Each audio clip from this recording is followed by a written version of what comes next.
po sa lahat. Na-bless po ba tayong lahat? Amen. So, God is good? All the time? Amen. Praise God. So, may mga bago po tayo. Wini-welcome ko po kayo sa ating LOLCM, Lords of Lords Christian Ministry po. Wala po tayong itinataas dito, kundi po ang ating Panginoong Jesus lamang po. Amen. So, welcome po Nanay Bilina. Hello po. Welcome po dito sa Qatar. And Tatay Warlito. Hello po. And Ate Sara. Ate Sara, hello po. Good morning po. Amen. And meron pa po tayong bago. Yes po. Hello po, ate and kuya. Hindi ko po nakuha yung pangalan. Sorry po. Pero welcome po sa LOLCM. Amen. So before we start po, let me read a Bible verse po in the book of Psalm 46:10. What's meant for you will come without chasing. You don't have to force it, beg for it, or fear losing it. All you have to do is stay still and trust Him.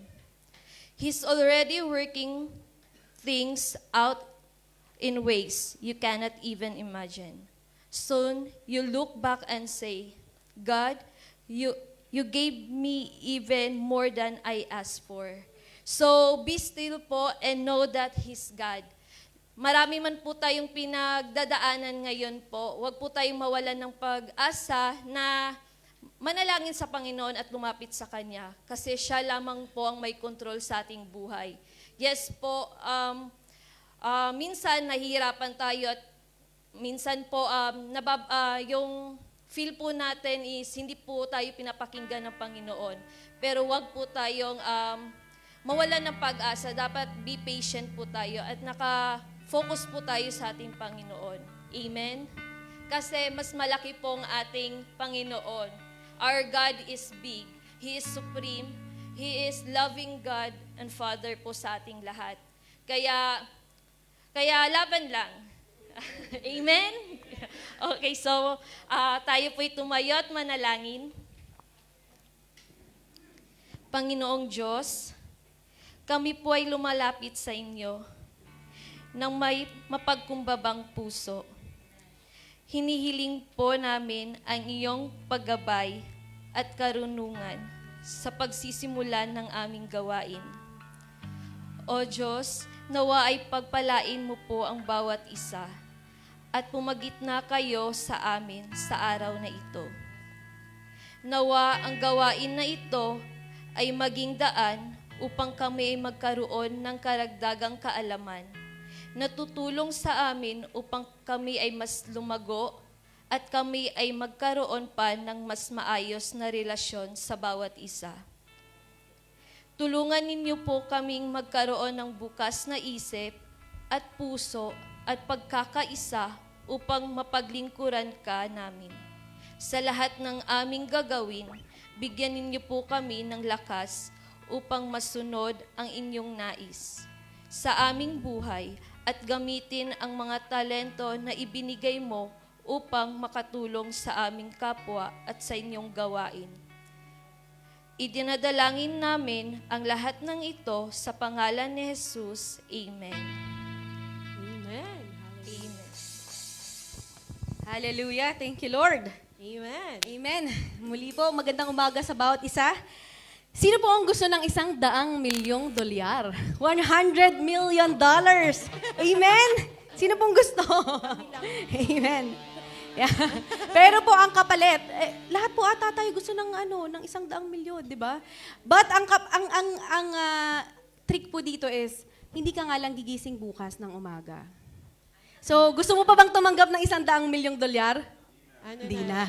Di na, no? Di na po, no? So sinasabi niyo po, no? So we would rather have our life than $100 million. Tama po ba? Amen. So sinasabi niyo po na our life is more than $100 million. Amen. So bakit parang nung gumising ka kayo ng umaga, hindi ka man lang nakangiti? Nagpasalamat ka na ba sa Lord na binigyan ka niya ng buhay ngayong araw na ito?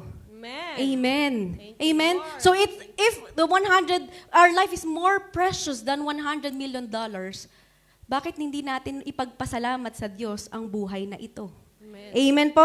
So sabi po dito sa Pahayag 5:13, at narinig kong umaawit ang manilikhang nasa langit, nasa lupa, nasa ilalim ng lupa at nasa dagat, lahat ng mga naroroon. Ibigay sa nakaupo sa trono at sa kordero ang papuri at karangalan, kaluwalhatian at kapangyarihan magpakailanman. Tayo po'y Amen. umawit at magpuri sa ating Diyos na buhay. Palakpakan po natin ang ating Panginoon. Malakas na palakpak para sa Diyos na buhay. Amen. Hey!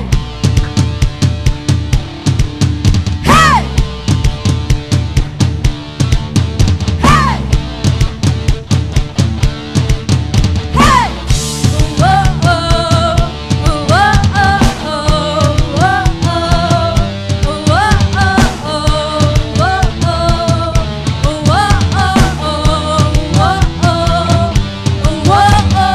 araw-araw kasiyahan, araw-araw kagalakan, araw-araw, oh Diyos, araw-araw, oh Diyos, araw-araw sasamahan, come on church! Araw-araw di iiwan, araw-araw, oh Diyos, araw-araw, oh Diyos, anumang maging panahon, anumang pagkakataon, anumang maging sitwasyon, ika'y pupurihin, ikaw at ikaw pa rin. Oh, oh, oh, oh, oh, oh, oh. Panginoon, sa'yo lahat ng papuri at pasalamat.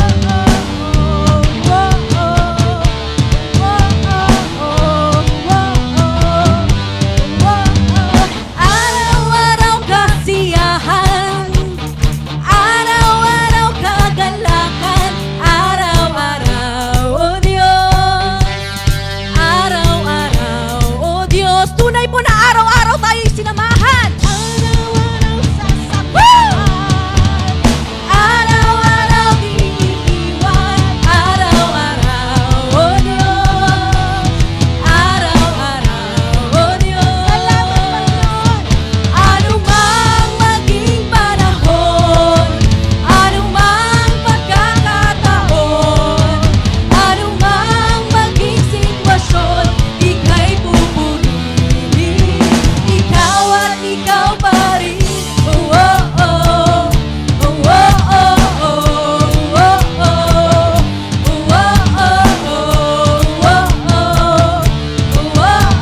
oh, oh, ulitin po natin sa panang. Araw-araw, come on church, araw-araw tayong may kagalakan.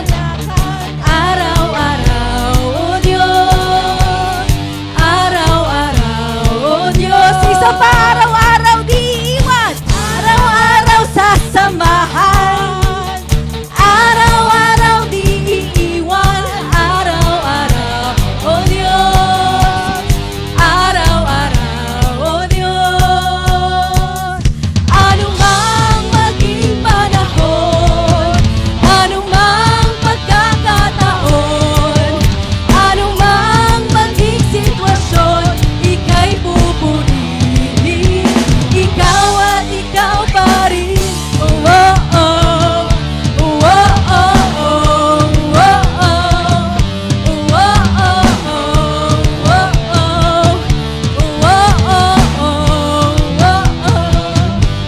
oh, oh, araw-araw kasiyahan.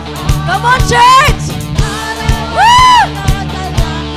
Araw-araw, oh Diyos, hindi kami titigil magpuri sa'yo, Panginoon. Dahil hindi ka tumitigil sa pagpapala mo. Woo! Araw-araw di iiwan, araw-araw, oh Diyos, araw-araw, oh Diyos. Anumang maging panahon, anumang pagkakataon,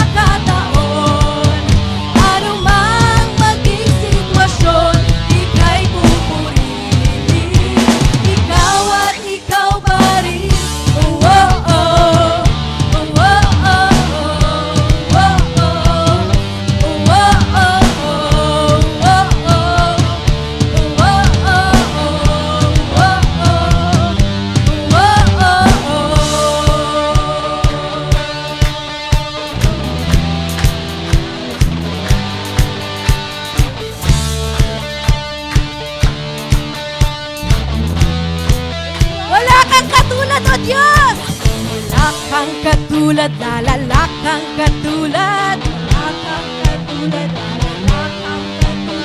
Wala kang katulad, lalala kang katulad.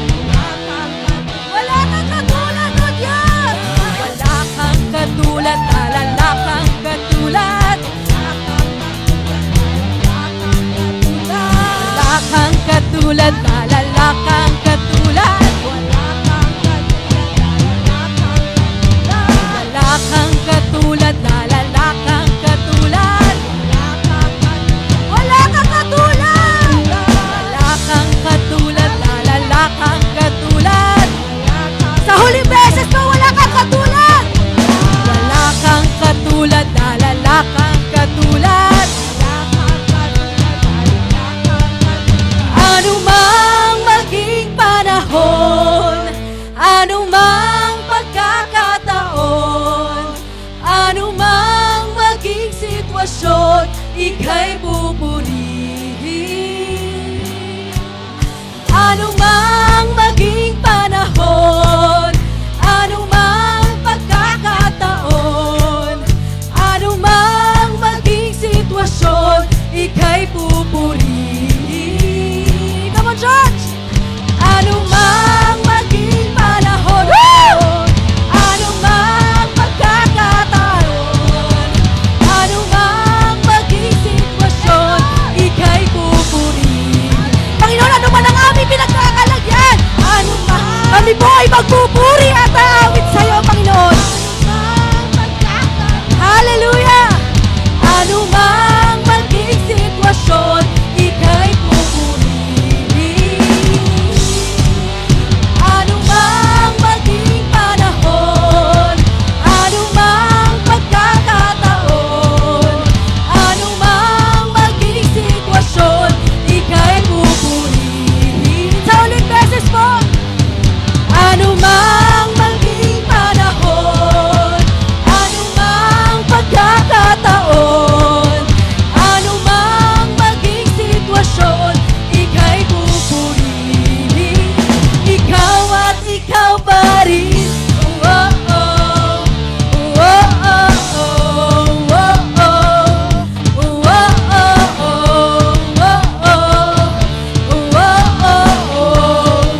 oh, ikaw at ikaw pa rin. Palakpakan po natin ang ating Panginoon.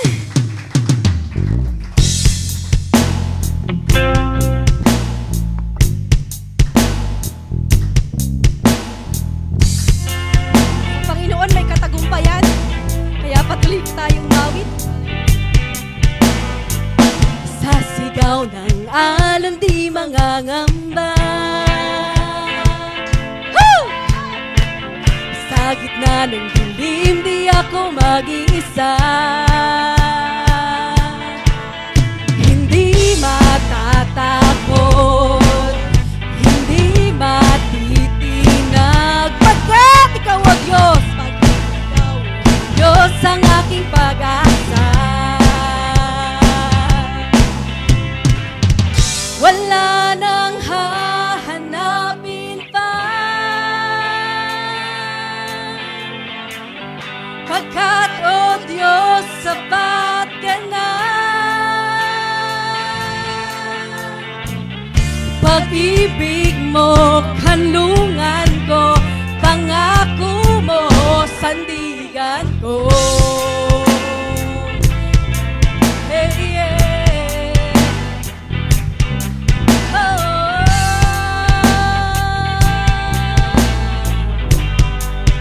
Sabay-sabay po tayo. Sa sigaw ng alon di mangangamba. Sa gitna ng dilim di ako mag-iisa.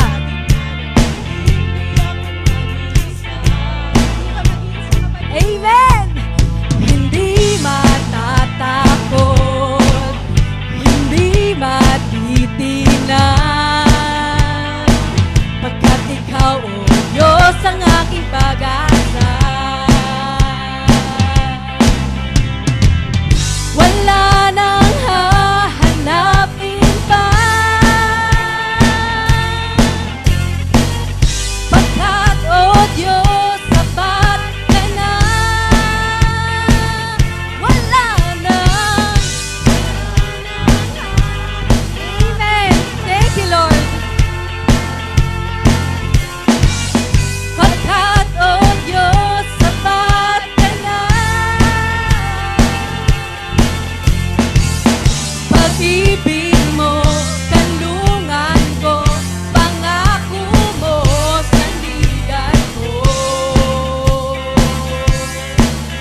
narito na. Ang tagumpay ay narito na. Narito na, narito na. Ang tagumpay ay narito na. Narito na, narito na. Ang tagumpay ay narito na. Narito na, narito na. Ang tagumpay ay narito na. Sa uling beses po. Narito na. Ang tagumpay ay narito na. Wala nang hahanapin pa, pagkat o Diyos sapat ka na. Wala nang hahanapin pa, wala nang hahanapin pa, pagkat o Diyos sapat ka na. Pag-ibig mo, kanlungan ko, pangako mo. Pag-ibig, pag-ibig mo, kanlungan ko, pangako mo. Sandigan ko.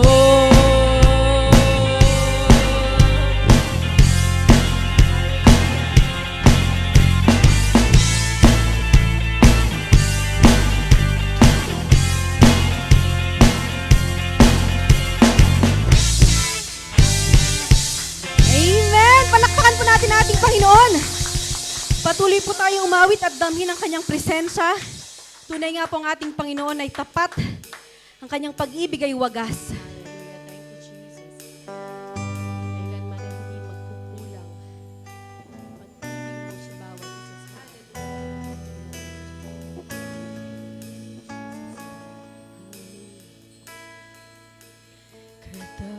katapatan mo, O Diyos, tunay at dakila. Ang pag-ibig mo'y wagas at walang kapantay sa aming puso, sa aming buhay. Papurit pagsambay iaalay. Bukas, noon, ngayon, magpagkailanman, luwalhatiin ka.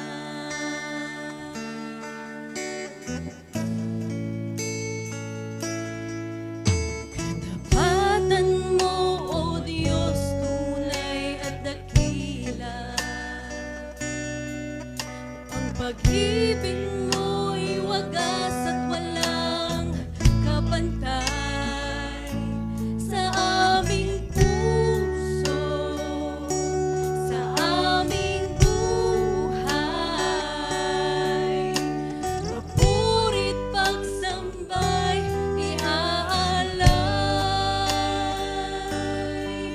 Bukas, noon, ngayon, magpakailanman, luwalhatiin ka.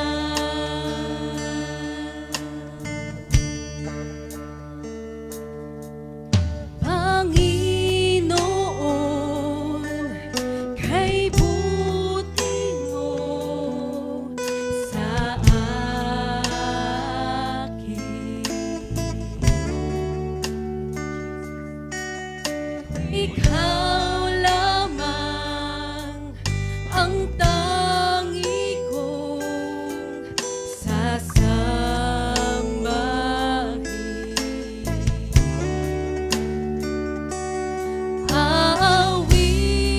Aawitan kita at pupurihin.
napakabuti mo.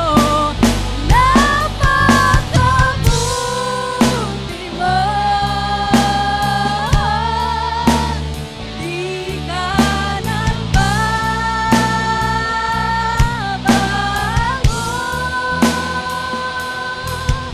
Noon, ngayon, kailan pa man, sa buhay ko'y tapat. Napakabuti mo. Napakabuti mo. Aming Diyos Ama. Kami yung likha, Panginoon, ay papuri na aawit sa'yo. Ang tuluan, hatiin ka. Napakabuti mo. Napakabuti mo. Di ka nagbabago.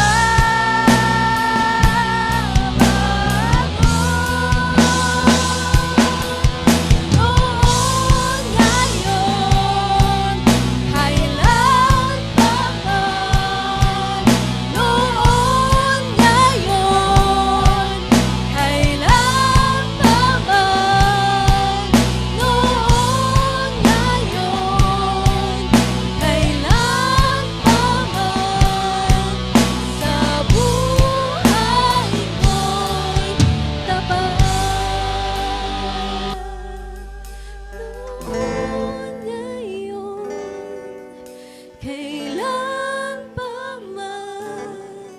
Sa buhay ko'y tapat.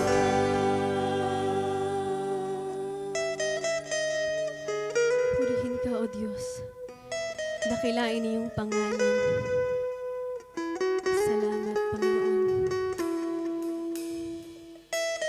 Papurit pasasalamat ay sa'yo lamang.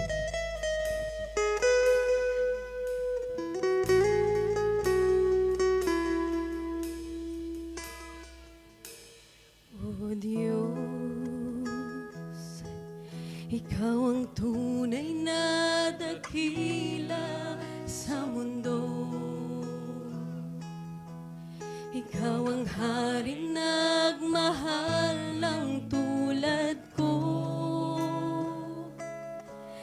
Ginawa mong lahat, pag-ibig mo ay tapat at wagas.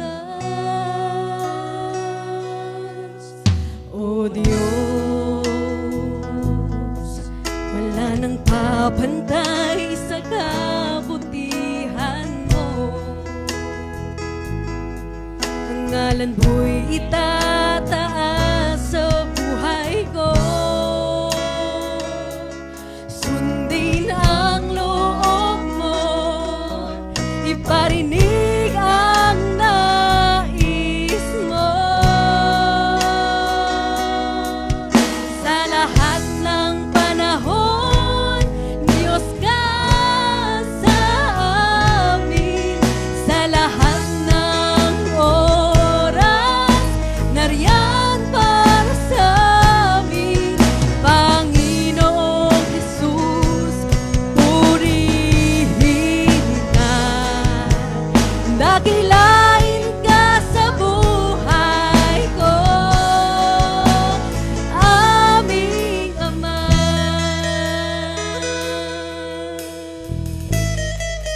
Purihin ka, Panginoon. Dakilain ang iyong pangalan. O Diyos, Ikaw ang tunay na dakila sa mundo. Ikaw ang haring nagmahal ng tulad ko. Sundin ang loob mo, iparinig ang nais mo. Sa lahat ng panahon, Diyos ka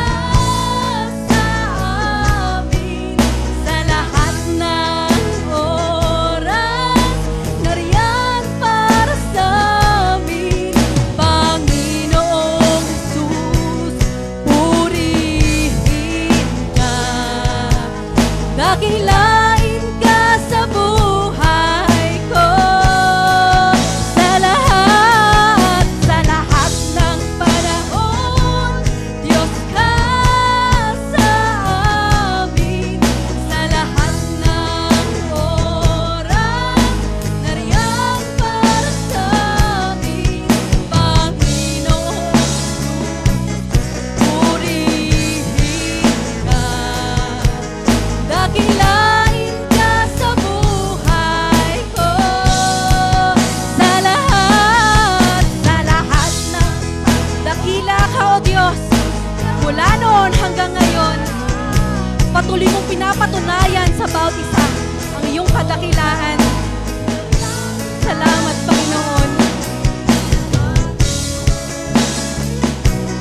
Purihin ka. Dakilain ka sa buhay ko,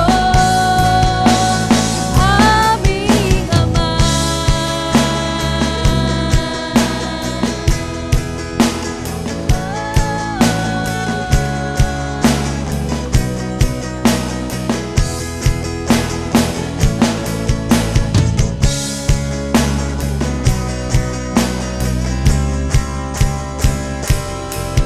Sa lahat ng panahon, Diyos ka sa amin. Sa lahat ng oras, nariyan para sa amin. Panginoong Jesus, purihin ka.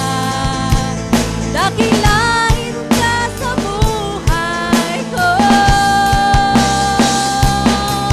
Di nagbabago, Diyos ka sa amin. Tanging sandigan, nariyan para sa amin. Panginoong Jesus, maghari ka. Magliwanag ka sa buhay ko. Di nagbabago, Diyos ka sa amin. Tanging sandigan, nariyan para sa amin. Panginoong Jesus, maghari ka. Magliwanag ka sa buhay ko. Di nagbabago, Diyos ka sa amin. Tanging sandigan, nariyan para sa amin. Panginoong Jesus, maghari ka. Magliwanag ka sa buhay ko. Magliwanag ka sa buhay ko. Magliwanag ka sa buhay ko, aming Ama.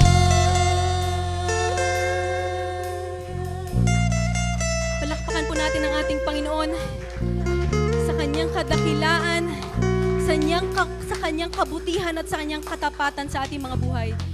May I pray for everyone? Lord, maraming salamat po, Panginoon, sa iyong presensya sa umagang ito, Panginoon. Salamat, Lord, because you have brought us here, Panginoon. It is not an accident, Lord, na kami po ay narito, Panginoon. Lord, you have orchestrated everything in our lives, Panginoon. Kaya naman para patuloy kaming magpupurit, magpapasalamat sa iyo, Panginoon. Sa kalungkutan, sa kasiyahan ng mga buhay, Panginoon, Ikaw ay Diyos sa aming mga buhay. Anuman ang sitwasyon, Panginoon. Whatever our situation is, Panginoon, patuloy kaming magpupuri, patuloy kaming aawit sa iyo, Panginoon. Salamat, Lord, dahil patuloy mong hindi pinagkukulang ang bawat isa. Your provision in every aspects of our lives, Panginoon, ay patuloy na aming kasakasama, Panginoon. Tunay mong pinapatunayan ang iyong kadakilaan sa aming mga buhay, Lord. Maraming salamat, Panginoon, dahil ngayon pa lang, Lord, we claim the victory of this worship service. Alam ko, Panginoon, na hinanda mo ang aming mga puso at aming mga kaisipan, Panginoon. At patuloy naming Iniwe-welcome, Panginoon, ang iyong holy presences in this morning, Lord. Thank you, Lord, dahil alam namin sa mga oras na ito, Panginoon, ay patuloy mong pagpapalain ng bawat isang ang puso, Panginoon, na punong-puno ng pagpapasalamat sa iyo ay nakatanggap na ng pagpapala mo mula sa iyo. Maraming salamat, Lord. Ano man, Panginoon, ang aming sitwasyon ay patuloy naming ipagkakatiwala sa iyo. Maraming salamat, Lord. Patuloy namin pinupuri ang iyong pangalan sa tanging pangalan ng aming anak na si Jesus. Amen at amen. Palakpakan po natin ang ating Panginoong Jesus. He deserves all the glory, all the praises, all the honor. Let us continue to magnify Him and exalt Him in this place. Thank you, Jesus. Thank you, Lord. Hallelujah. Hallelujah. Lahat po ay magsabi ng hallelujah. Hallelujah. Thank you, Lord. Hallelujah. Maaari na po tayong umupo at patuloy nating damhin ang presensya ng ating Panginoon. Amen.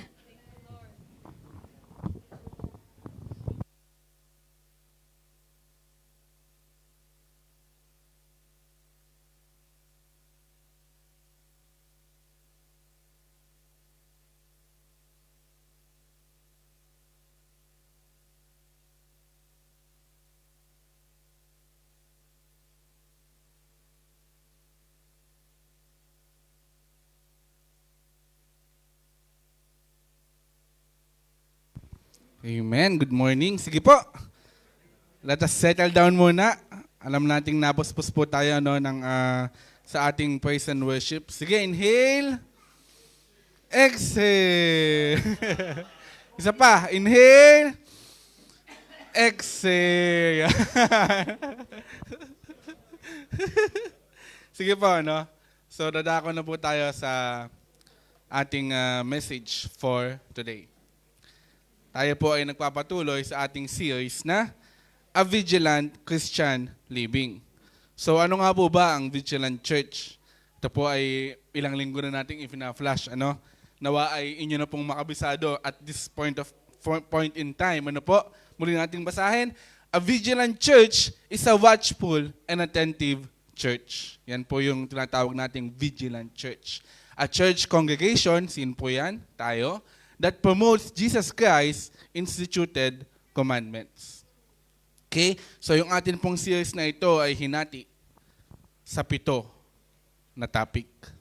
Natapos na tayo sa Know Your Identity. Tapos na rin po tayo sa Know Your Purpose. Maging sa Know Your Vision, Your Mission, Your Enemy, and Your Strategy. Tayo po ay nadito na sa Know Your Eternity. At yan pong eternity na yan ay hinati pa rin po natin sa 5 topic na kung saan ay natapos na rin po tayo sa immortality swallowed by death, sa immortality restored at the resurrection of woman's seed, at sa resurrection of righteous dead. Tayo po ngayong araw na ito ay naandito na sa reign of the Son of Man. Kaya lagi po tayong umattend. Sikapin natin na wag po lumiban. Nang sa gayon, hindi po tayo maiwan dyan sa ating topic sa Vigilant Christian Living. Okay? So balik tayo. Ano nga ba ang eternity? Ang eternity po is the restoration of lost immortality to the substitutionary redeeming sacrifice of the Son of God. Forever, the saints will stand secure in the God the Father's presence with the Holy Spirit dwelling in every child of God. This is the original plan po, noon at noon pa man. No? Yung panghabang buhay, yung walang katapusan, yung kasama natin si Lord. Walang sakit, walang kahirapan, walang pighati. No? Yan po yung original na plano eh. Yan yung talagang dinesign niya. But then again, nung dumating po ang pagkakasala, dito po tayo nahiwalay. But then again, tayo ay muling nanunumbalik dahil sa ating pagtanggap sa Son of God.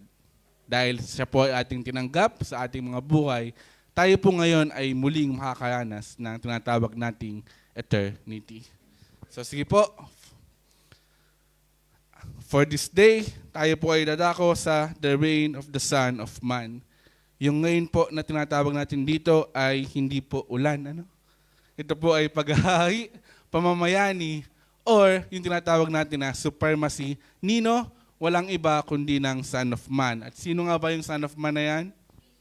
Amen. Tama po. So sige po, tayo pong manalangin. Samahan niyo po akong manalangin. Lord, we thank you, Panginoon, sa isa na namang araw na muli ay ikaw ay aming nakasalamuha. Ikaw ay aming patuloy na maririnig, Panginoon. Patuloy ka namin pinapapurihan at pinapasalamatan sa lahat ng iyong kabutihan na ipinagkaloob sa bawat isa. Sa araw po na ito, Panginoon, kayo po ang magbukas ng aming puso't isipan nang sa gayon ay malaya pong makapasok sa amin anuman po yung mensahe na nais mong ibarating ngayong araw na ito. Itago niyo nawa ang inyong lingkod nang sa gayon ay boses at tinig mo ang aming marinig ngayong araw na ito, Panginoon. Patuloy ka naming makasama, masumpungan, pasimula hanggang sa pagtatapos ng aming worship service na ito, Panginoon. Muli, sa iyo po namin tinataas ang lahat, sa tanging pangalan mo lamang, Amen and Amen. Okay? So the reign of the Son of Man. Ang atin pong topic for today ay combined in the book of Psalms, Daniel, Synoptic Gospels. Ano ba yung Synoptic Gospels? Yan po yung Matthew, Mark, and Luke. Kung mapapansin nyo, hindi po kasama yung John. Why? Kasi yung book of John, it defines a different and own topic. No? Synoptic Gospels, dahil kung ano man po yung nabanggit sa Matthew, ay may pagkakahalin tulad sa nabanggit sa Mark at gayon din po sa Luke. Okay? Kasama din po dyan yung Acts and Revelations. So yung title po na Son of Man ay 94 times daw pong ginamit sa different office of the Son of God. Pero mo, 94 times, napakadaming beses. Napakadaming beses, but then again, we tend to forget it. Napakadaming beses pa nalilimutan natin kung sino nga ba ang Son of Man. So bakit kaya paulit-ulit na binabanggit? Dahil nga po, ang gamot sa kalimot ay paalala. Okay? As the Son of God, Jesus is adored as God from eternity. No? Yun po yung position niya doon sa kalangitan. But as the Son of Man, Jesus will reign in the millennial kingdom. Ano nga ba yung millennial kingdom? No? Ito po yung what will happen in the second coming na lagi nating nadidinig. No? But then again, minsan wala tayong idea, ano nga ba yung second coming? Ano bang mangyayari? Yan po yung i-discuss natin for today. Okay, millennial kingdom dahil 1,000 taon na mamamayani at maghahari ang ating Panginoong Jesus. At yan po yung millennial kingdom. Okay, so let us continue. Sa Daniel chapter 2 verses 24 to 35, dito po ay nag-interpret si Daniel ng kanyang panaginip. No? Na kung saan, ang sabi diyan, ito po ay ilan lamang sa mga verses na ito. Kasi kung lalagay natin lahat, masyado po siyang haba. No? So please bear with me. Focus po tayo. No? So, but as you watch, a rock was cut from a mountain by supernatural means. It struck the feet of iron and clay, smashing them to bits. The whole statue collapsed into a heap of iron, clay, bronze, silver, and gold. Yun daw po yung nagko-compose sa statue na yon. Yung first is the head, which is composed of gold. And then yung chest and arms naman is gawa sa silver o sa pilak. Tapos yung belly at yung thighs naman ay sa bronze. And then last but not least ay yung paa na gawa sa iron and clay. So yun po yung itsura ng statue na binabanggit dito. Ano? But the rock that knocked the statue down, yun daw pong tumibag doon sa statue, yung bato, sino ba yung rock na yon, become a great mountain that covered the whole earth. No, parang ang lalim-lalim mo pinag-uusapan natin, no. Seryoso po yung inyong mga mukha. Kitang-kita po dito sa harapan. Ano po? So Daniel chapter 7 verse 13, tuloy po tayo ng ating pagbasa. I was watching in the night visions. Dito po ay nagkikito na si si Daniel. Ano po? And behold, one like the Son of Man coming with the clouds of heaven. He came to the ancient days, and they brought him near before him. Then to him was given dominion and glory and a kingdom, that all peoples, nations, and languages should serve him. His dominion is an everlasting dominion, which shall not pass away, and His kingdom, the one which shall not be destroyed. Yung kingdom po ng ating Panginoon na hindi kailanman mawawasak, hindi madedestroyed. Ano po? So God showed to Prophet Daniel the vision of human-like statue and 4 different scary beasts. So mamaya, madidiscuss natin ano ba yung mga beast na yan. Okay? Ano pa yung sinisignify ng 4 na empire na pinakita kay Daniel? No? That will rise, yung tatayo po, bago yung bato na ating tinatawag. Ano? Yung unang kingdom natin is yung the Babylon kingdom. Wala po dyan. So, sasabihin ko po sa inyo. So, second is yung kingdom of Media. Next will be the kingdom of Persia. And last but not the least will be the kingdom of Romans and Greeks. No? So, kung titingnan natin, ganun din yung pagkakasimbolo ng statue. Nakita niyo po ba yung itsura ng mga Romans, kung ano yung suot nila? Di ba more on iron? No? Tapos yung mga nauna naman, more on gold, the silver, then bronze. Okay? The fourth kingdom is the Roman Empire. Only on early stage of Christianity, the saints suffered great persecution and tribulation under its reign. No, grabe po yung pinagdaanan ng mga early Christians nung panahon na yon. Kasi hindi pa po nila tinatanggap si Kristo. Hindi nila pinapaniwalaan. Ano po? At grabe yung paghirap nila dahil sobrang lawak talaga ng empire ng Roman. No? Na kung saan na-divide pa nga ito sa Western and Eastern empires. Ganun siya kalaki na pwede siyang i-divide, na pwede siyang paghiwalayin. Ano, kumbaga sa atin sa Pilipinas, yung Region 4 dati magkasama yan eh. Pero dahil sobrang laki, pinaghiwalay, nagkaroon ng 4A and 4B, which is Calabarzon and Mimaropa. Ano po? So, as one of empire's regions and ended the bloody persecutions on Christians by Emperor Constantine. Dito na po natigil no, on the 4th century AD after that. So, 4 na ang taon pa, no, yung inantay nila bago matigil yung persecution pa sa mga Christians. Gabi din po yung kanilang pinagdaanan. Ano? And by the 6th century after that, Western Empire was completely defeated by the stronger kingdoms that emerged. Yan, may bago na namang sumibol na kingdom. At yun yung nag-able to defeat the Western Empire. No? The Pope in the Eastern Empire moved to Rome. He ruled on ecclesiastical, political, financial, science, military, education, philosophy, and almost every facets of society. Yun, namayani na ngayon yung Pope sa Eastern Empire, na kung saan siya na lahat yung nag-control, nasa kanya lahat ng control. Ano? Biblical doctrines combined with other cultic belief and traditions were used to subdue the populace. Yan po yung ginagamit upang mapasunod or mapasuko yung populasyon, yung napakalawak na populasyon ng panahon na yon, hanggang sa dumating yung Reformation, and then yung authority of papacy and tradition was in the brink of collapse. No? Yung malapit na daw matinag, malapit na mag-collapse. And then the anti-Reformation were set into action. Different sects were established, which constantly attacking the deity of the Son of God and declaring Him only a man. Kaya po may mga naniniwala pa rin hanggang ngayon na ang atin daw pong Panginoong Yesus ay hindi Diyos, kundi isa lamang pong normal na tao. Okay? Diyan po, noon pa man ay nangyayari na po yan. Hindi na po yan bago up until today. Okay, the fourth kingdom still stands today. Tama po ba? Amen.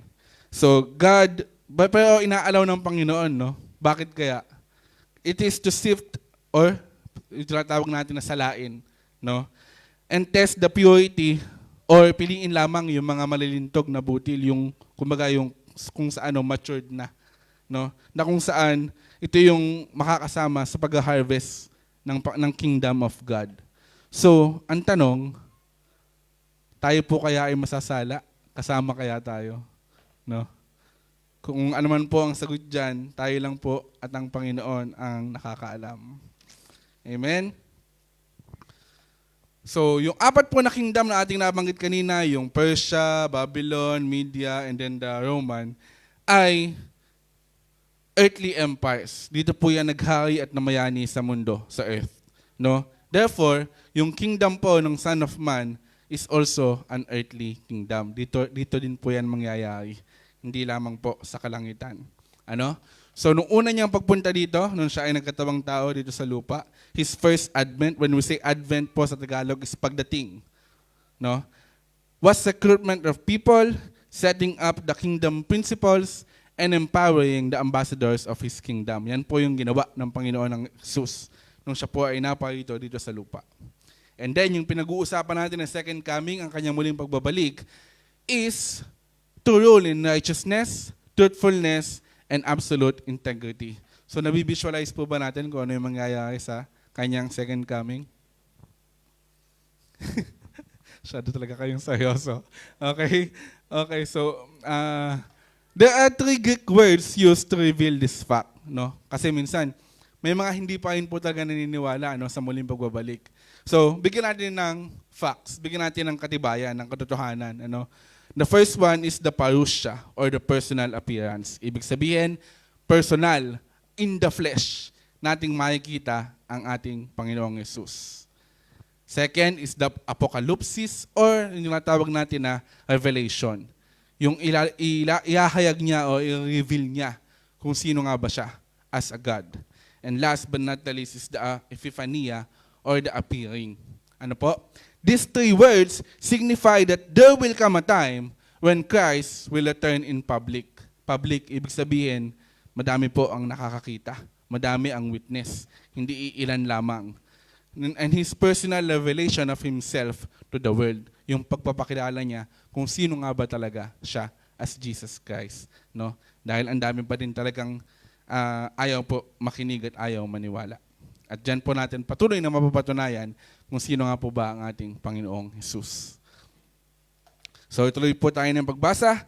So ganun pa din, interpretation pa din ng dream ni Daniel, but then again, this is the second time na. No? Hango sa Daniel chapter 7, verses 15 to 28. But then again, nakasulat po dyan ay ilan lamang, Daniel chapter 7, verse 17, the 4 great beasts are 4 kingdoms that will rise from the earth. Ito po kasi yung napanaginipan ni Daniel, na naginip siya ng 4 great beasts. But then again, yung panaginip niyang yun, it symbolizes something. Ano po? So ano nga po ba yung mga beasts na napanaginipan niya? The first, ang itsura daw po niyon is lion with wings of an eagle. Parang imposible, no? Walang ganun ngayon eh. Kahit saan kang zoom magpunta, wala kang makikitang ganun. Lion na may wings ng eagle, no? The second one will be a bear. Bear. Third will be leopard. Leopard po is kamag-anak ng cheetah.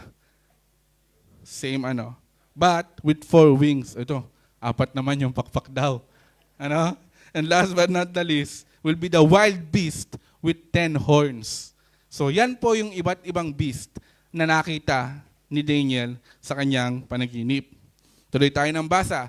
Daniel chapter 7 verse 18. But the saints of the Most High will receive the kingdom and will possess it forever. Forever daw po, panghabang buhay. He will possess it. Kasi kung makikita mo itong mga beast na ito, parang so powerful. Parang hindi matinag, parang mahirap kalabanin. But then again, pagdating po ng Most High, lahat po yan baliwala. Lahat yan powerless compared to Him. Tuloy tayo. As I watched, this horn was waging war against the saints and defeating them, until the Ancient of Days came and pronounced judgment in favor of the saints of the Most High. And the time came when they possessed the kingdom. Sila na po yung namayani. Sila na yung naghari. Then the sovereignty, power, and greatness of the kingdoms under the whole heaven will be handed over to the saints. So sila na po yung mag-rule. Sila na yung maghahari. Sila na yung may control. Ano po? His kingdom will be an everlasting kingdom, and all rulers will worship and obey Him. Na-excite po ba tayo sa mga pwedeng mangyayari? Nabivisualize po ba natin yung tinatawag na second coming? Kasi minsan, pagka wala po tayong idea, parang ang dadalhin sa atin ng second coming, takot at pangamba. No? But then again, as we study po today, ipapakita sa atin na hindi po siya mali siya. Mali yung mga mga una nating haka-haka o una nating naisip. Ano po? Kaya tuloy po tayo ng pagbasa. Sa Revelations chapter 7 verse 13, then one of the elders answered, saying to me, who are these arrayed in white robes, and where did they come from? And I said to him, sir, you know. So he said to me, these are the ones who come out of the great tribulations, and washed their robes, and made them white in the blood of Lamb. Oh, may mga clue na kung sino nga ba yung dadating at kung sino-sino yung babalik. Ano po? Therefore, they are before the throne of God and serve Him day and night in His temple. And He who sits on the throne will dwell among them. Sino nga ba yung nakasit doon sa throne? So kung sino man yun, siya din yung magdadwell among them, among yung mga saints na naiwan pa nung panahon na yon. Ano po? They shall neither hunger anymore, nor thirst anymore. The sun shall not strike them, nor any heat. For the Lamb who is in the midst of the throne will shepherd them and lead them to living fountains of waters. And God will wipe away every tear from their eyes. Ito na po yung sinasabi natin na wala nang paghinagpis, wala nang lungkot, at wala nang kalungkutan. Ano po? Okay, so tuloy tayo. Revelation chapter 14, verse 14. Then I look and behold a white cloud, and on the cloud sat one like the Son of Man. Ito na siya. Having on his head a golden crown, and in his hand a sharp sickle. Yan daw po yung itsura, no? Manggagaling sa clouds. Sa puting-puting ulap. So kung may nagkiklaim po dito sa ating mundo na siya po ang anak ng Panginoon, huwag po tayong maniwala. Ano? Hindi po siya yon. I mean, yung tayo, yes, as a Christian, anak tayo ng Panginoon. Pero yung po nagkasabi na siya mismo, yung Jesus Christ na pinapaniwalaan natin, hindi po yon totoo. No? So, he was clothed with a robe dipped in blood, and in his name is called the Word of God. Ang kanya daw pong ngalan ay tinatawag na Word of God. Familiar po ba yung sinabing Word of God? Balik po tayo sa John 1:1. In the beginning was the Word, and the Word was God. So malinaw na malinaw po, no? Kung sino yung babalik, kung sino yung muling paparito sa lupa.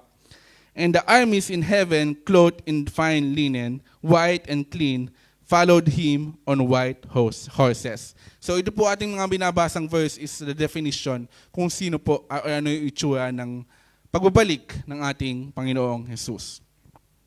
And after this, I look and behold, a great multitude, which no one could number, of all nations, tribes, peoples, and tongues, standing before in the throne and before the Lamb, clothed with white robes, with palm branches in their hands, and crying out with a loud voice, saying, salvation belongs to our God, who sits on the throne, and to the Lamb. Okay? So yung second coming po, it will come in two stages. Dalawang stage daw po. Una will be the rapture, which is secret, resurrection of the righteous dead, and snatching of living saints. Napakabilis po niyan. No, yung taong pwedeng kausap mo ngayon, bukas hindi mo na alalaman kung saan napunta. Baka na-rapture na. No? Ang tanong, may possibility po kayang ma-rapture tayo? Amen daw. Tama. Meron po. Sa paanong paraan? Sa pagtayo po natin sa ating pananampalataya. Sa paggawa natin at pagsunod sa ating Panginoong Jesus. Yes, kung titingnan natin, maaaring napakalayo pa niyan. But no one really knows kung kailan po talaga yan magaganap. No? Minsan kasi ang thinking natin, ay malayo pa naman. Pag malapit na, saka na ako magpapakabuti. Pag malapit na, saka na ako o-obey. No? Paano kung na-late ka na pala, kakaisip mo ng malayo pa? Kasi wala naman talagang may alam kung kailan ito mangyayari. So wag nating i-delay. Wag nating isipan na napakahaba pa ng oras natin dito sa lupa. Ano? Hindi ko naman po sinasabi na kinabukasan ay mawawala na po kayo. Ano? Ang sinasabi po natin, yung pong let us start today. Wag na po nating ipagpaliban pa. Dahil hindi po natin sure kung kinabukasan o sa mga susunod na araw ay tayo po yung muli pa yung gigising. Kaya nga po sa ating bawat paggising, tayo po ay dapat nagpapasalamat. Ano po?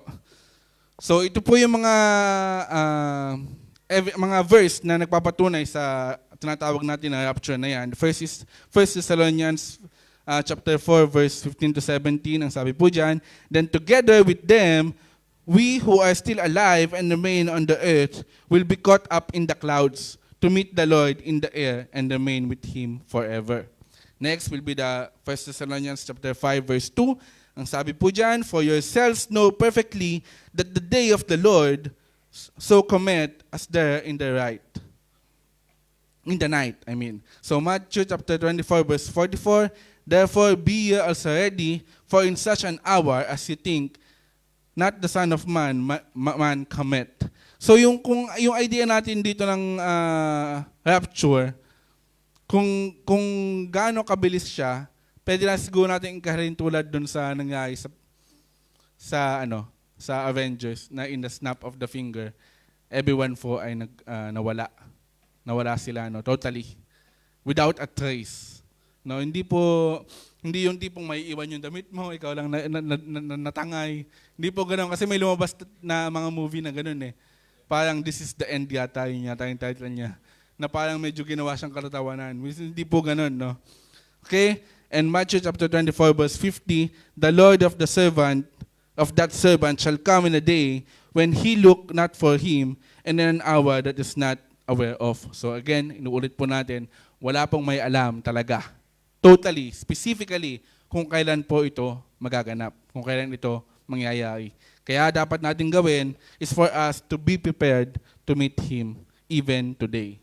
So kung ngayon po ba mangyayari yan, tayo po ba ay handa? Amen. Thank you, Lord. So tapos na tayo doon sa unang stage. Pangalawa will be the revelation, which is public. Yung 1,000 year na paghahari ng Son of Man, o yung tinatawag na nating millennial kingdom, kagaya po na nabanggit kanina. Again, our verses for that, to support that claim will be Revelation chapter 1 verse 7. Look, He comes with the clouds of heaven. Paulit-ulit po, yung clouds. Paulit-ulit na dun siya manggagaling. Okay? And everyone will see Him, even those who pierced Him. Kahit po yung mga nagsakdal sa Kanya, maaari po siyang makita. And all the nations of the earth will weep because of Him. Amen? Amen. And 1 Thessalonians chapter 3 verse 13, as a result, Christ will make your hearts strong, blameless, and holy when you stand before God our Father on that day when our Lord Jesus comes with all those who belong to Him. Sa Kanya pong muling pagbabalik. And Matthew chapter 24 verse 30, and then at last, the sign of the coming of the Son of Man will appear in the heavens, and there will be deep mourning among all the nations of the earth. And they will see the Son of Man arrive on the clouds of heaven with power and great glory. Po? Ulit-ulit, manggagaling sa clouds from the heaven. So the time is secret that only the Father knows. Jesus Christ as a man did not know that date. But the Son of God is omniscient, certainly knows the exact moment when it will occur. So depending po sa response natin as humans to the calling of God, kung kailan po dadating yung millennial reign of the Son of Man. Kung tayo po ay mabilis at agarang mag-respond sa tawag ng Panginoon, then yung millennial reign of the Son of Man ay mabilis din po nating maabutan or magaganap. So, paano nga po ba? Pag-usapan naman natin yung manner of His coming. Sa paanong paraan. Una, paulit-ulit, kanina pa, in the clouds, sa mga ulap po. And in the glory of His Father, sa gloria po ng Kanyang Ama, ng Diyos Ama. Third will be in His own glory, sa Kanyang sariling gloria.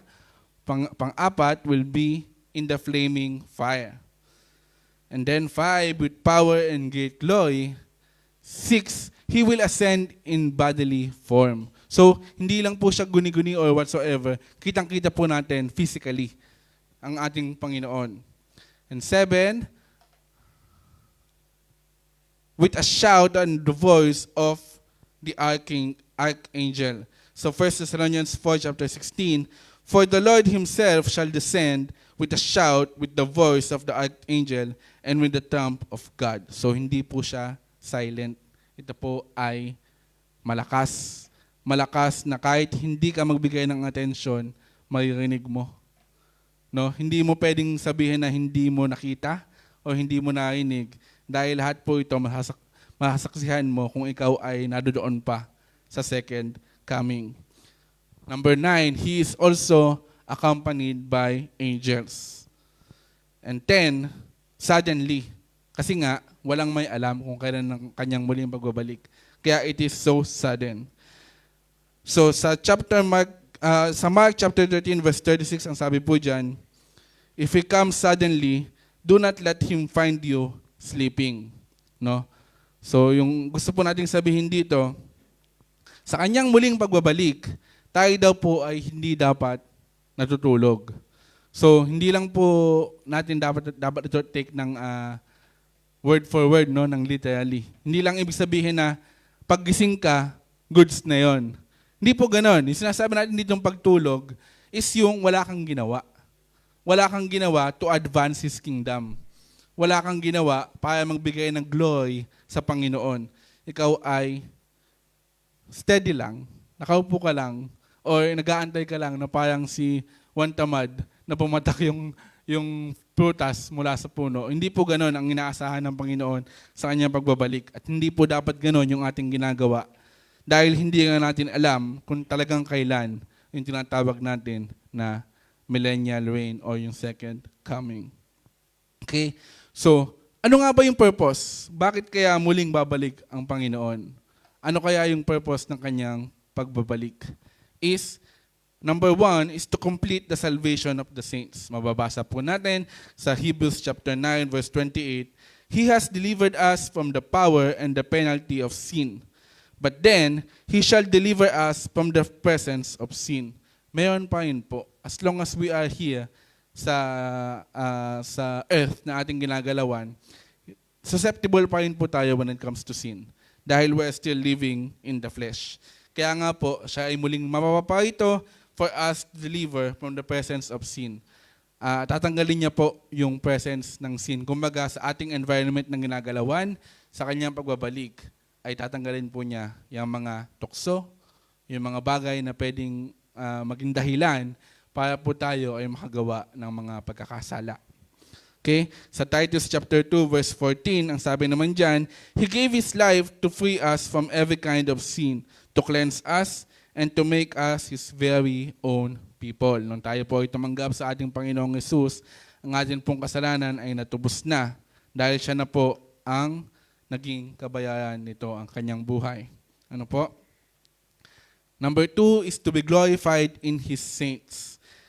2 Thessalonians verse 1, verse 10, when He comes to receive glory and praise from His holy people, and you will be among those praising Him on that day.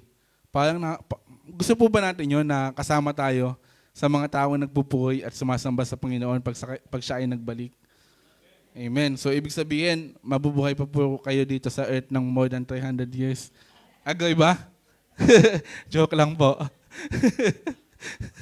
Okay?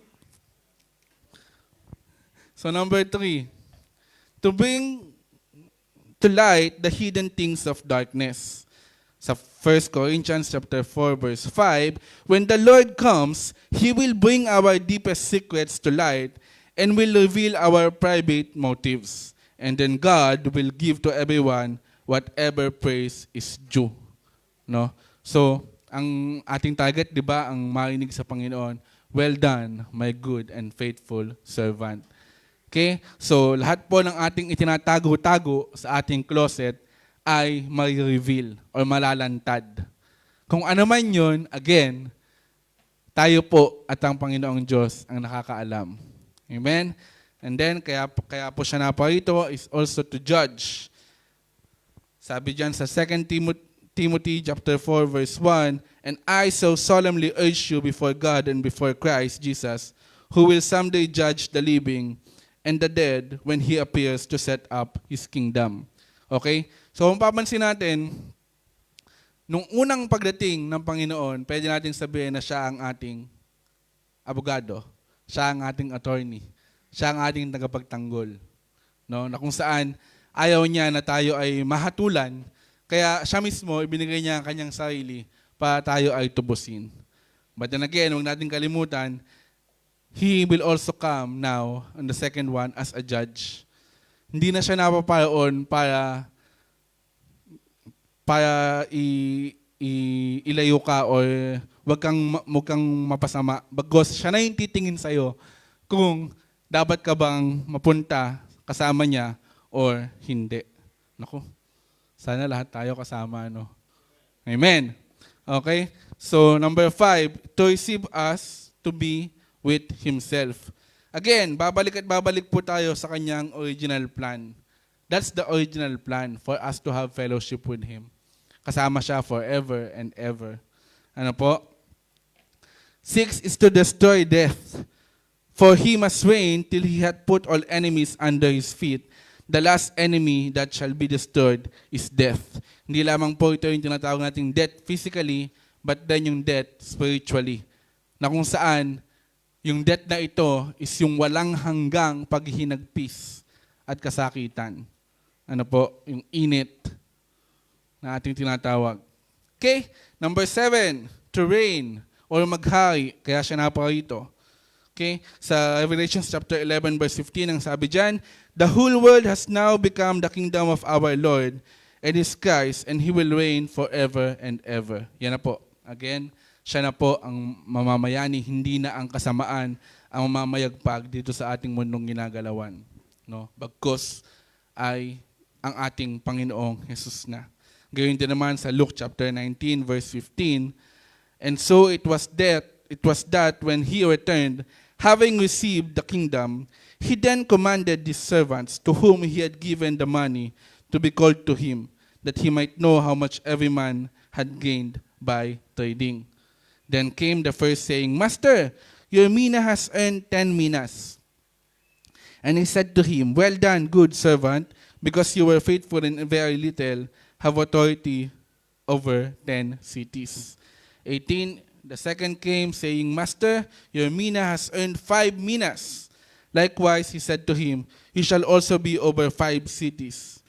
Okay? The Lord Jesus, being perfect God and perfect man, is now reigning as the Son of Man at this stage. Yung stage po na ating pinag-uusapan, yung millennial kingdom, no?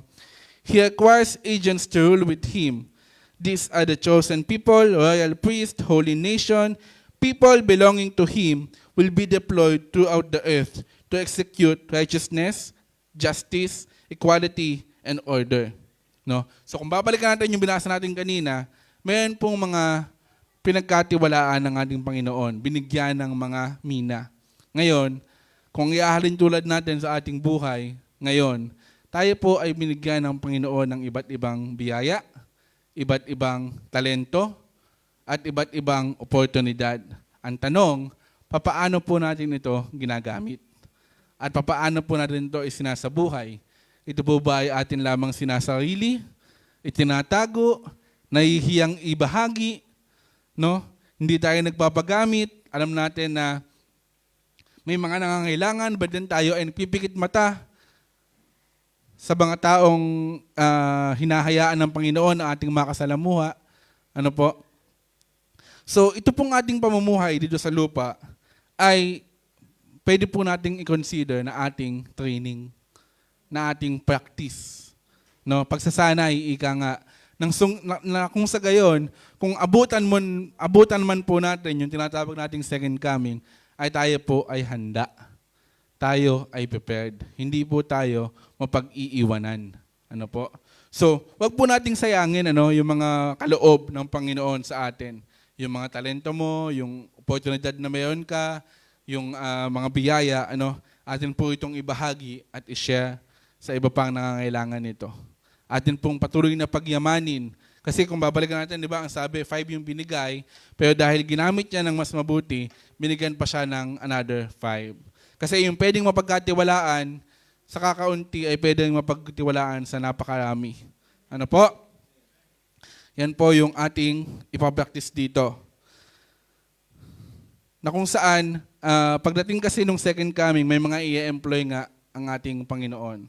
Ngayon, kung hindi po natin ito napagpraktisan, kung hindi tayo naging handa, wala po tayong hahawakan na ministeryo sa mga panahon na ito. Tayo po ay magiging watcher lamang, taganood. Di ba? Kahit kung titingnan mo sa mga, ilagay natin sa smaller scale. Halimbawa, sa ating paaralan, nagkaroon po ng Foundation Day. No?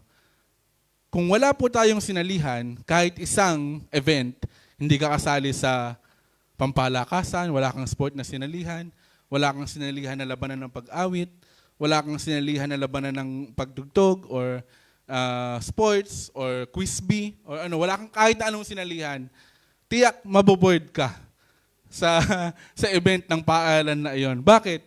Nanonood ka lang eh. Nakaka-board talaga yon. But then again, kung ikaw ay kasali, kahit isa lang doon sa mga event na pinagawa ng paaralan, panigurado ikaw ay maghahanda, magiging excited ka sa darating na araw na iyon ng event ng paaralan na iyon at patuloy mo itong paghahandaan nang sa gayon, makamtan mo kung ano yung reward sa iyong paghihirap, sa iyong pagsisikap. Ano po?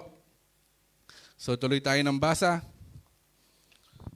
sa 1 Corinthians chapter 1 verse 6.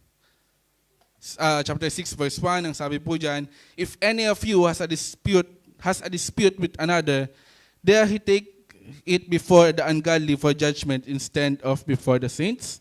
Do you not know that saints will judge the world? And if you are to judge the world, you are not competent to judge trivial cases. Kung hindi daw po tayo competent, naging maayos na judge ng mundo, hindi din daw po tayo maging competent to judge the trivial cases. Kasi may mga cases na walang definite factor kung good or bad. No? Na kung saan, dito po papasok yung wisdom na manggagaling sa ating Panginoon.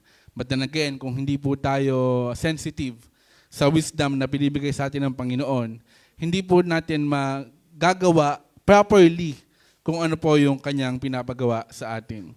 Hindi, mawawalan tayo ng tinatawag na discernment. Ika nga, ano? So tuloy tayo ng pagbasa. Do you not know that we will judge angels? How much more the things of this life? Therefore, if you have disputes about such matters, appoint as judges even men of little account in the church. Bawat isa po sa atin ay may ganyang tungkulin. Dapat po tayo ay nagtitinginan sa bawat isa.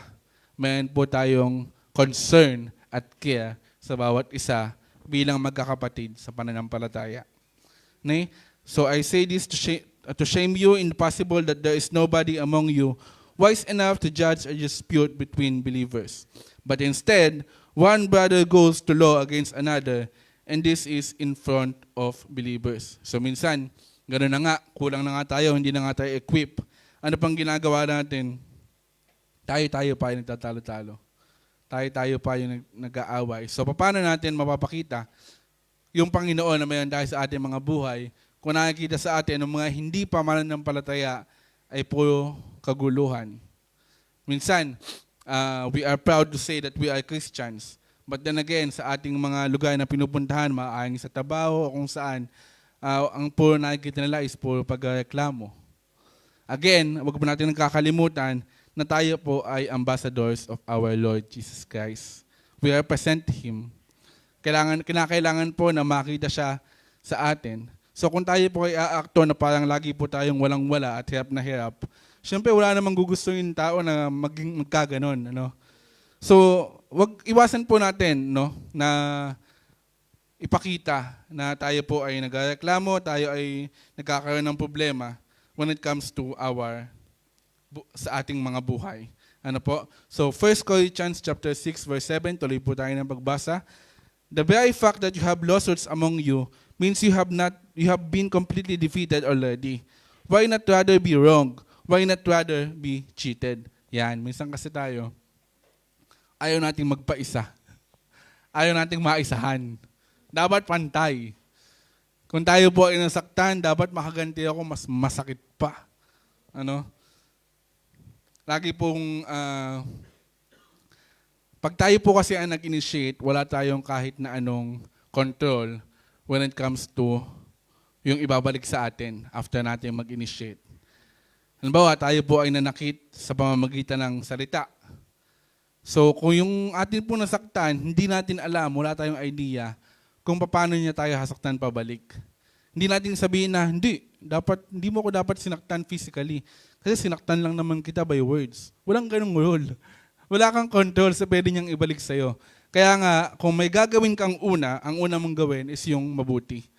Nang sa gayon, hindi man niya ikaw gawa ng mabuti pabalik, wala sa iyo ang pagkakasala. Hindi ikaw ang nagkasala. Amen? Tuloy tayo ng pagbasa. Instead, you yourselves cheat and do wrong. And you do this to your brothers. Yan, minsan tayo na magkakapatid, tayo pa nagsasakitan. Tayo na magkakapatid, tayo pa naglalamangan. Ano? Hindi daw po dapat ganyan. Hindi ito ang tamang preparation when it comes to the second coming. Tuloy tayo, do you not know that the wicked will not inherit the kingdom of God? Do not be deceived. Neither the sexually immoral, nor idolaters, nor adulterers, nor male prostitutes, nor homosexual offenders. Yes. Dito po, yung akin po itong binabasa, parang ito yung pinaka-nag-strike. Kasi yes, as much as possible, we want to make someone feel loved. Totoo yan. Tama yan. Yan ang isang marka na tayo po ay tagasunod ng ating Panginoong Yesus.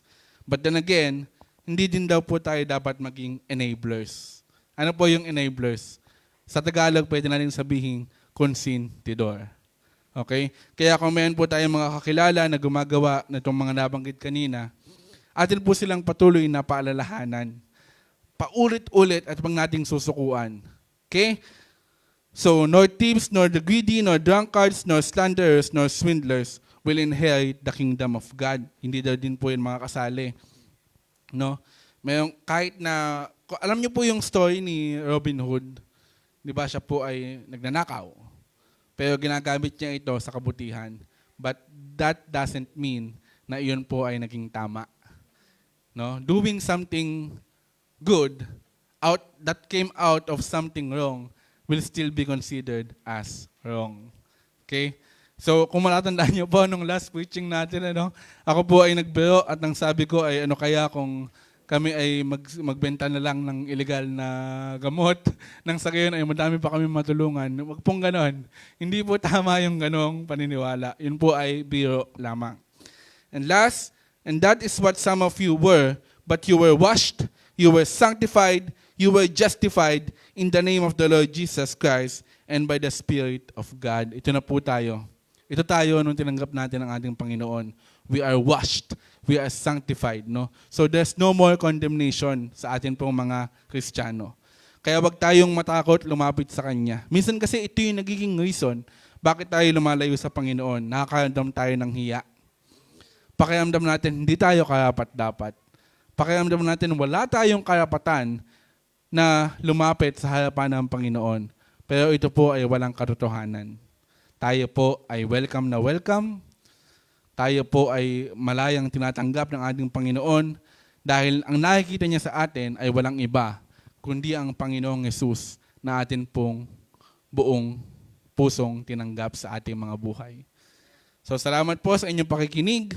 Tapos na po ang ating topic for today at muli, samahan niyo po akong manalangin. Tayo pong manalangin. Lord, we thank you, Panginoon, sa isa na namang araw na aming narinig ang iyong mensahe. Salamat, Panginoon, sa muling pagbubukas ng aming puso't isipan. Panginoon, hayaan mo nawa na anuman ang aming natutunan ngayong araw na ito ay manatili sa aming puso't isipan at muli po at amin po itong maisapamuhay at maibahagi pa, Panginoon, sa mga taong nangangailangan makarinig nito, Panginoon.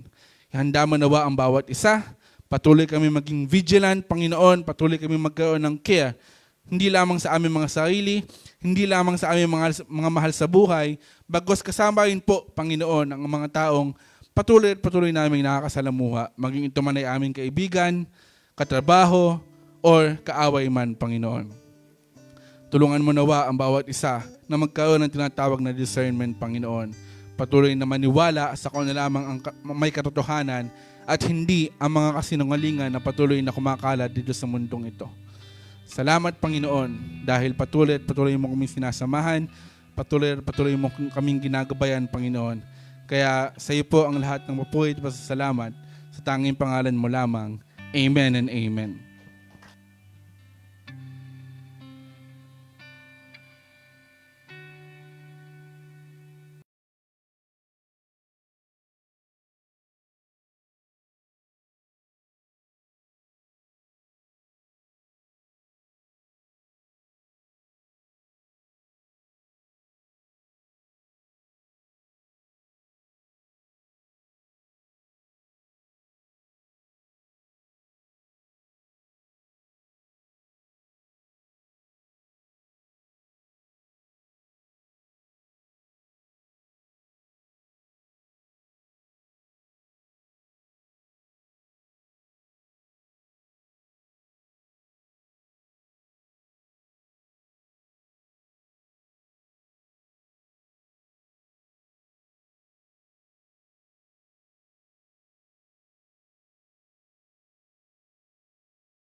Good morning, everyone.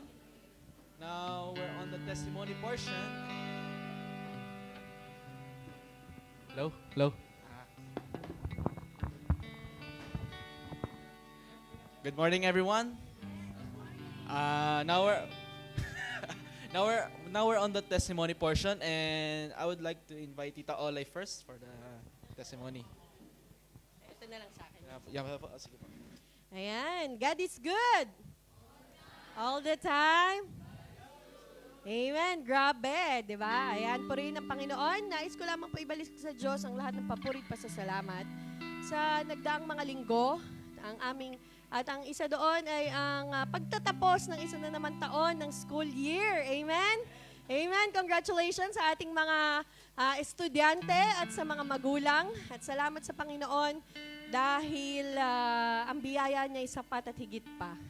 Amen. It has been a challenging year, Pero lagi at lagi patutunayan ng Panginoon na siya ay mabuti at ang biyaya niya ay sobra-sobra para sa atin. Amen. Salamat sa Panginoon. Nakatapos na naman ang isang taon ng aming Kuya Kelzo.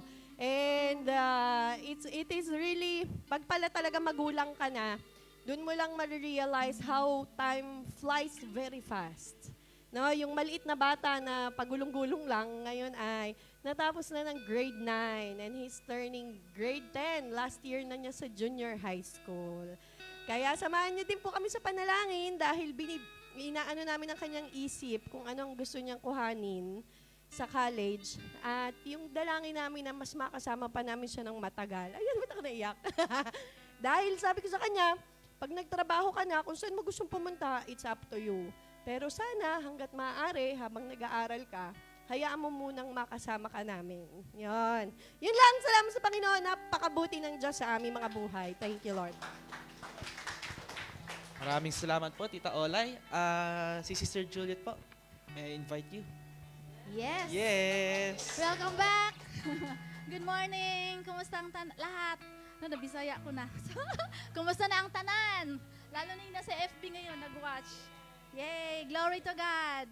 Smile naman kayo, John. Parang seryoso naman masyado eh.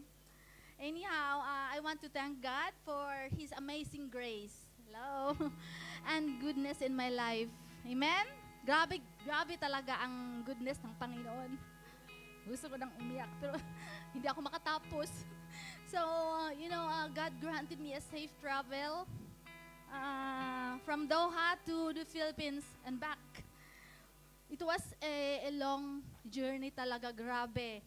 It was so tiresome, sleepless, kasi hinahabol mo, may connecting flight pa. Oh no, so grabe. But then, there's one thing I had in my heart. It was filled with joy. Alam niyo ba yung feeling, no? Yung feeling ng isang ina na makauwi ka, maka-witness ka ng graduation ng iyong anak. Di ba? Filled with joy. I was so blessed and blissful, okay? And experienced God's protection. So one of the happiest moments I experienced, I hope nabigyan niyo pa ako ng chance na magsalita, no? Kasi 1 week akong wala, di ba? One Friday. Okay. It was seeing my daughter graduate from college. Alam naman natin na despite of financial constraints, alam niyo po yan mga kapatid, God provided everything that we need. Amen? When I saw her walking or marching on stage, parang hindi ko ma-contain ang aking sarili. I cried tears of joy. And I remembered all the challenges we've been through. Diba? And yet God remained faithful in my life, in our lives. Amen? And I was not surprised because it all happened because of God's goodness and faithfulness. Amen? Sabi nga dun sa Hebrews 10:23, let us hold tightly without wavering to the hope we affirm. For God can be trusted to keep His promise. Amen? I hope na gagawin din natin yan, whatever it takes. So, another special moment was attending my other daughter's wedding. Yes, di ba? Doble. It was a beautiful and unforgettable day para sa kanya na nandun ako. Kasi maraming beses na postpone yun. Supposed to be last year. Hindi ako nakauwi. So, natuloy talaga. So, glory to God. And above all, I was deeply blessed to spend precious moment with my family. And of course, the new member of the family, my apo. Raven. Okay? Boss Raven ang tawag namin sa akin. So, grabe talaga. My heart is full and I already miss them. Parang itong pag-uwi ko, parang mahirap gusto kong, parang mahirap, parang this time, parang grabe ang kanyang naramdaman. But yung travel ko was not without challenges. Kasi there were flight delays, strong sea, yung waves, andun yung big waves, kasi tumawid kami ng Surigao City, alam niyo, and then, even a canceled flight back to Doha, na-cancel ako ng one day, and I was, nandun yung feeling ko na takot, frightened, kasi narinig ko yung meron ng 2 wars between 2 countries. Ewan ko kung narinig nyo ba yon. So, nandun yung fear ko that time. But then, yet, through it all, I held on God's word. Talagang panghawakan natin yung pangako ng Panginoon sa ating buhay. Amen? Kung dahil mangyayari talaga, because yung sa verse ng Psalms 56:3, when I am afraid, I will trust in you. Nandoon yung fear talaga, mga kapatid. But then, I relied on the word of God. Lord, sabi mo, Lord, na ganito. Tatawagin lang kita. So, Lord, pabalikin mo ako, please lang. Di ba? And another great blessing for me is God gave me the opportunity to speak on the radio and share this word. Kasi dati nag-record lang ako dito. But then, doon naranasan ko, nag-sit down talaga ko in front. Di ba? Napaka-bless. Yes? The broadcast is still going on and I praise God for using me to spread His word, His message. And this is all because of His grace and open doors na binigay niya sa atin. Okay, so to everybody na nandito ngayon at nandyan sa Facebook, even when life is hard, or nandun yung mga challenges or battles, let's trust the Lord. Okay?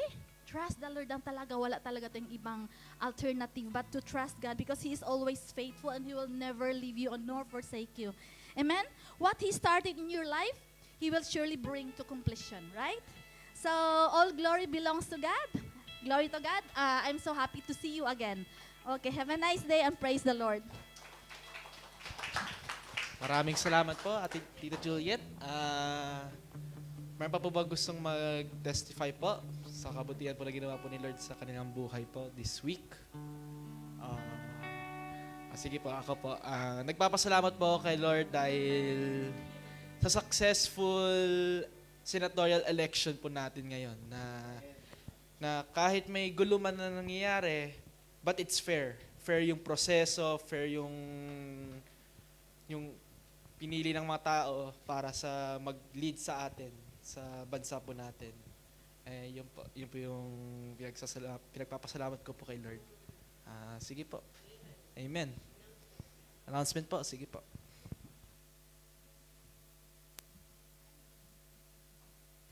Hello. Ayan, magandang umaga po sa lahat. Ayan, dumako naman po tayo sa ating mga announcements.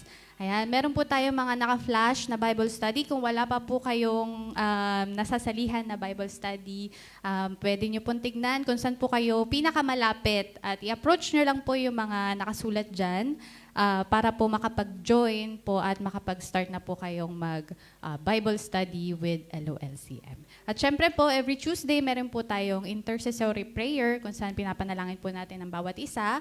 At syempre po, ang every Friday is our worship service.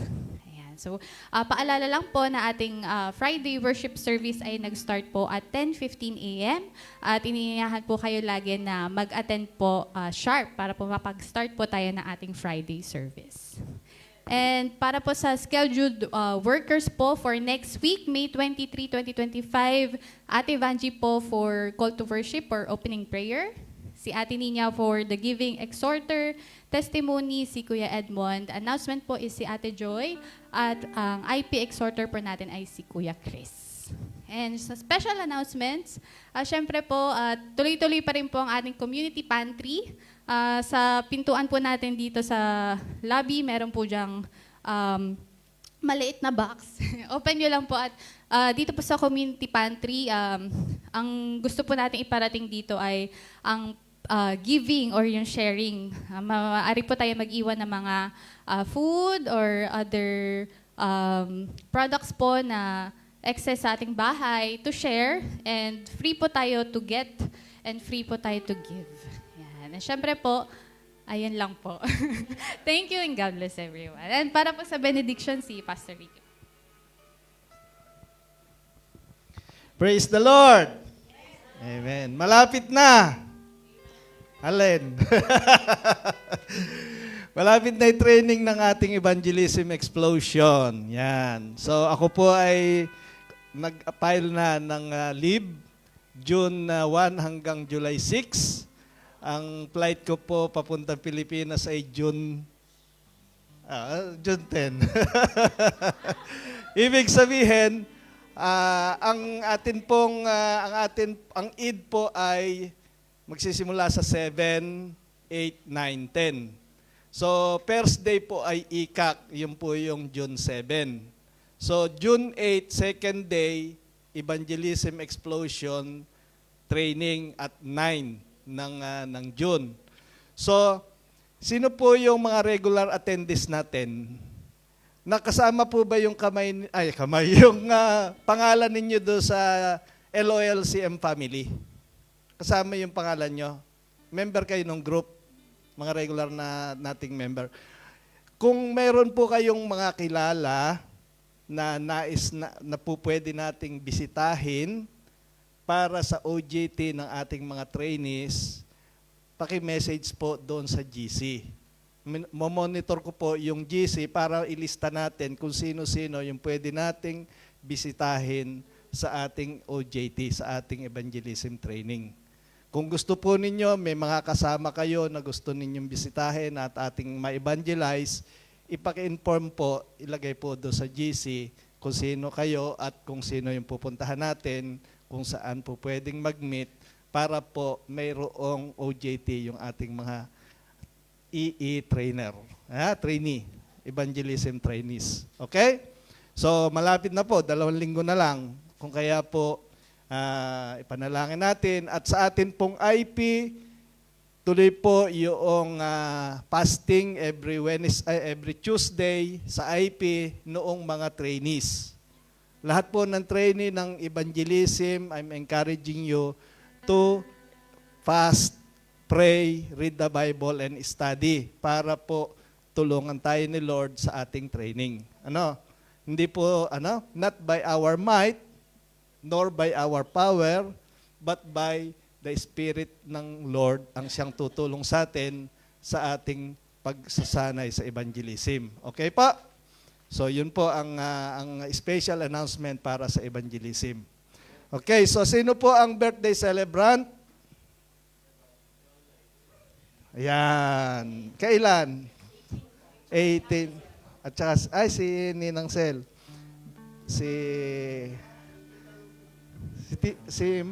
Si Mama Ruby. Nasaan si Mama Ruby? Mama ninyo. Ano po pangalan? Lobby. Yan. Mami Sel. Yan. So, mga magbabakasyon, wala pa? Hala, sige, mga birthday celebrator ang ating ipagpipray. Tayo po ay tumayon lahat. At atin pong itaas at ituon ang ating mga kamay sa ating mga birthday celebrators. Yan. O Diyos na dakila, tunay na kaibuti ninyo sa buhay ng bawat isa sa amin. Ikaw po ang tunay na nagkakaloob ng buhay. Ikaw nagbibigay ng kalakasan at patuloy na nagsusustain ng mga buhay namin. Sa mga celebrant namin sa darating na mga araw, kay Ate Olay, kay Ninang Sel at kay Mami Lovie, kami po ay dumadalangin na pagpalain ninyo ang kanilang mabuhay, manatili silang malusog at higit sa lahat, makapiling nila ang iyong presensya sa kanilang buhay. Doon po sa hindi pa nagsusuko ng buhay sa iyo, nawa makilala kanila na personal at Biblia ang kaparaanan, O Diyos. Pagpalain ninyo sila at maging pagpapala rin ang mga celebrators na ito sa marami pang tao, lalo-lalo na sa kanilang mga pamilya. Salamat po, O Diyos. Salamat po. At kami rin, O Diyos, ay nagpapasalamat sapagkat ibinigay ninyo ang kagalingan kay Nanay Merita. Salamat sa kalusugan, salamat sa mabilis niyang recovery at full na kalakasan. Salamat po, O Diyos. Salamat. O Diyos, salamat din sa buhay ni Kuya John. Tunay, O Diyos, na ang iyong pagpapala, ang iyong anointing ay nananatili sa kanya. At ang dalangin ko, O Diyos, patuloy na samahan ninyo siya, pagpalain at ingatan, higit sa lahat ang matagal na niyang hinihiling na kagalingan nagmumula sa inyo. Patuloy, O Diyos, ikaw ang mag-sustain sa kanya. Give him, we pray for divine healing para kay Kuya John, O Diyos. Para kay Kuya John. Sa iyo po, O Diyos, ang papuri sa kagalingan na ipinagkaloob ninyo sa kanya. Salamat po, O Diyos. Salamat po. Salamat. O Diyos, sa iglesyang ito, kami ay patuloy na humihiling. Kami ay patuloy na nananalangin at patuloy na nasasabik na salubungin ka sa iyong pagbabalik. Sapagkat ang pagbabalik mo ay pagbabago ng aming mga buhay, pagbabago ng aming kalagayan dito sa mundo patungo sa piling ninyo. O Diyos, ang aming excitement ay makonvert nawa sa preparation ng aming mga buhay na may kabanalan, mayroong pagsisikap na makapag-akay pa ng maraming kaluluwa tungo sa iyong kaharian. Salamat po, O Diyos. Salamat po. Salamat po. Prepare us, equip us, strengthen us, and provide everything for all your children. In the name of Jesus. Salamat po. Salamat po. Salamat po. Kung kaya, Iglesia, Church of God, I leave to you the blessing of the Father, the accompanying presence of the Holy Spirit forever, and the love of the Lord Jesus Christ, which will never end forever and ever. In the name of the Father, and of the Son, and of the Holy Spirit, amen and amen.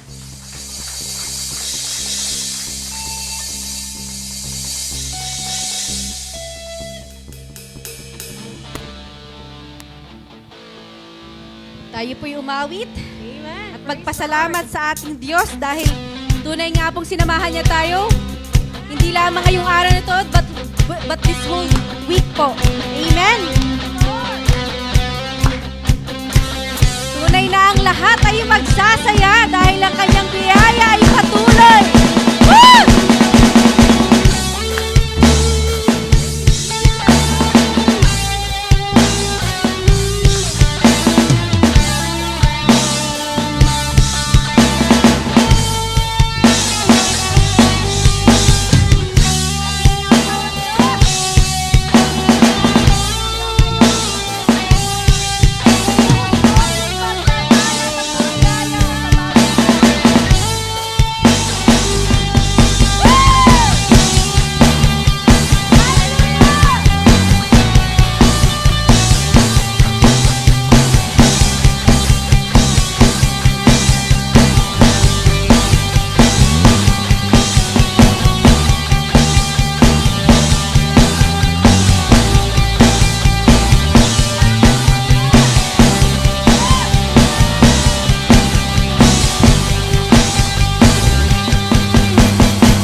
Sa bihag ng kasalanan, pinatawan, pinagpala ng lubusan.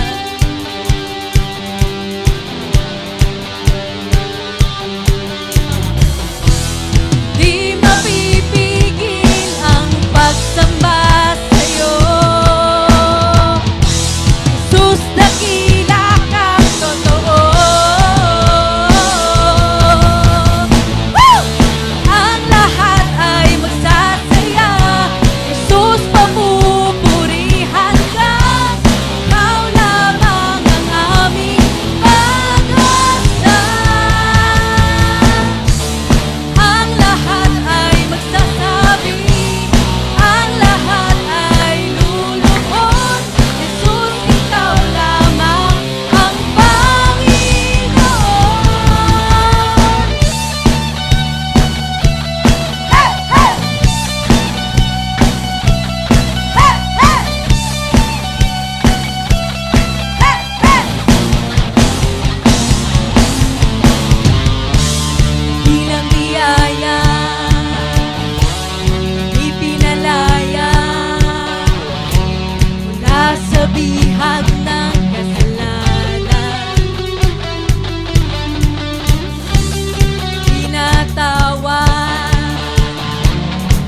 Have a blessed Friday po sa bawat isa.